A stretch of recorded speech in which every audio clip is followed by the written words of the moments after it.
Hello everyone, आज के video में हम देखेंगे पीएलआई या आरपीएलआई का फॉर्म कैसे फिल किया जाता है। हमारे पास ये पीएलआई का फॉर्म है। पीएलआई के फॉर्म में जैसे ही आप यहाँ पे देखिएगा तो आपके पास एक वर्ड है कि यहाँ पे आपको एक प्रोपोनेंट का रिसेंट फोटोग्राफ लेना है। आप उनसे लेकर यहाँ पर चिपकाइए। इसके बाद हमारे पास एजेंट या एडवाइजरी कोड पुट करने के बाद एडवाइजरी नेम भी पुट करना है आपको। इसके बाद प्रपोजल डेट मांगा जाता है। जो प्रपोजल डेट आपका जो ड्राइव चल रहा है उस दिन का डेट डालना है। जैसे गया में 23 तारीख का ड्राइव था तो 23/04/2026 का मैंने डाला। अगला जो है हमारे पास पॉलिसी टाइप पूछा जाता है।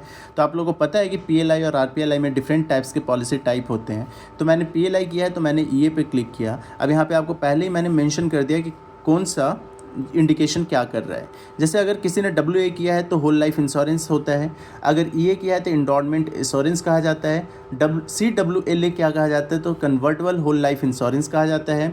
और AEA क्या कहा जाता है एंटिसिपेटेड इंडोरमेंट इंश्योरेंस कहा जाता है। और YS युगल सुरक्षा कहा जाता है। तो जो आपने किया है उस पर आप टिक मारिए। इसके बाद हमारे पास क्या होता है कि पूछा जाता है कि उन्होंने पहले पीएलआई करवा रखा है या नहीं करवा रखा है। अगर करवाया है तो येस पे क्लिक करिएगा, नहीं करवाया है तो नो पे क्लिक करिएगा। इसके बाद हमारे पास प्रोपोनेंट के सारे डिटेल्स फिल करने होते हैं। जैसे यहाँ पे वो मेल है तो मेल में मिस्टर क्लिक करिएगा और इसके बाद डिटेल्स को फिल करिएगा। आधार नंबर ऑप्शनल होता है बट आप ट्राई करिए कि आप वो फिल करिए इसमें। और पैन कार्ड के नंबर को यहाँ पे फिल करना है।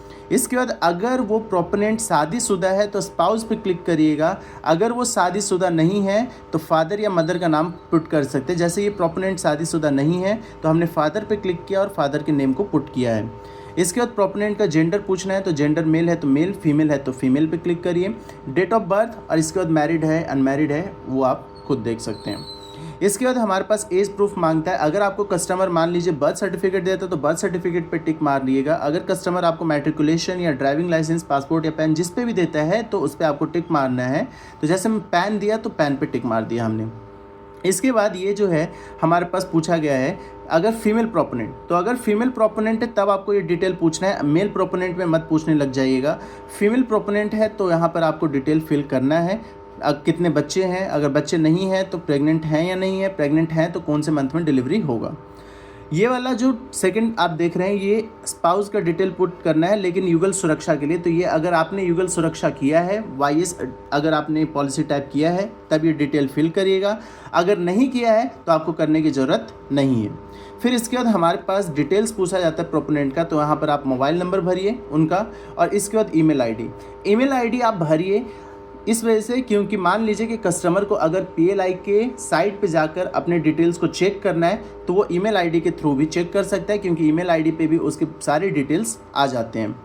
इसके बाद हमारे पास जो है एड्रेस पूछा जाता है। तो आप जो उनके आधार में है डिटेल्स वो यहाँ पर एड्रेस प्रूफ वो यहाँ पर आप फिल कर दीजिएगा।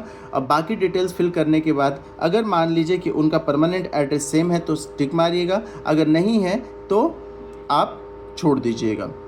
अगले पेज पे आएंगे तो हमारे पास पूछा जाता है एम्प्लॉयमेंट का कि ऑक्यूपेशन कौन सा है। सेंट्रल गवर्नमेंट है, स्टेट गवर्नमेंट है, PSU है, रेलवे है, बैंक है, टेलीकॉम, डिफेंस, पैरामिलिट्री किससे हैं।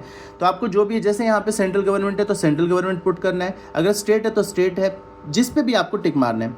मान लीजिए कि अगर वो ग्रेजुएट कर रहे हैं तो यहाँ पे आपको ग्रेजुएशन भर देना है कि वो ग्रेजुएशंस कर रहे हैं। ग्रेजुएशंस करने के बाद आपको ग्रेजुएशन का सर्टिफिकेट भी लगाना पड़ेगा। अगर मान लीजिए कि सेंट्रल गवर्नमेंट है तो सेंट्रल गवर्नमेंट में उनका प्रोफेशंस क्या है, तो मान लीजिए टीचर हैं या फिर जो भी एक्सेट्रा जो भी हैं वो आप पुट कर सकते हैं। इसके बाद हमारे पास उनसे जो है ज्वाइनिंग अगर पूछेगा कि उनका डेट ऑफ एंट्री क्या है, ज्वाइनिंग कितने तारीख को हुआ है, तो वो फिल यहाँ पे करना होगा। फिर इसके बाद आपका उनसे मंथली इनकम मांगना होगा कि मंथली इनकम दीजिए। फिर इसके बाद क्वालिफिकेशंस क्या है, तो जो क्वालिफिकेशन है वो यहाँ पे फिल करना है आपको, जो प्रपोजल है उनका। फिर इसके बाद जो है ऑफिस एड्रेस, कहाँ पर वो कार्यरत हैं उनका डिटेल यहाँ पे आपको फिल करना है। ये इंपॉर्टेंट सेक्शन होता है क्योंकि ये नॉमिनी है। मान लीजिए कि वो प्रपोजर जो आपने किसी भी कस्टमर का करवाया है और अगर उनको कुछ हो जाता है तो वो नॉमिनी को सारा कुछ मिलता है। तो नॉमिनी का नाम यहाँ पर मेल या फीमेल है वो, डेट ऑफ बर्थ, अगर आधार है तो आधार का नंबर यहाँ फिल कर दीजिए, क्या रिलेशन है और शेयर कितना देना है नॉमिनी को वो। कोई ऐसे भी कस्टमर होते बोलते हैं कि मुझे शेयर 50% ही देना है तो वो 50% भी आप लिख सकते हैं।